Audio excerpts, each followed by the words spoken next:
Hi guys, in this video we will see how to fix if command prompt windows not opening on your Windows 11 and 10 system. And the one and single workaround is right click on a start button and choose run. You may press Win plus R shortcut key to launch run dialog box and here type gpedit.msc.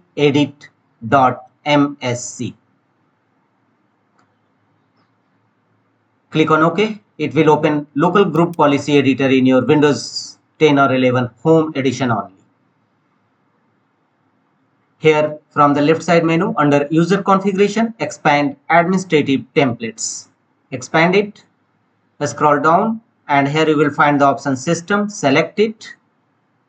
Thereafter go to right side and here you will find the option prevent access to the command prompt. Apply a double click on it to open its properties windows. And here make sure that this feature is not configured or disabled. So choose not configured and finally click on apply and OK to save the changes from the bottom of the page. Your command prompt windows will now successfully open in your Windows 10 and 11 system. Go to type CMD and open command prompt windows, run as administrator mode and it will open successfully now. That's all.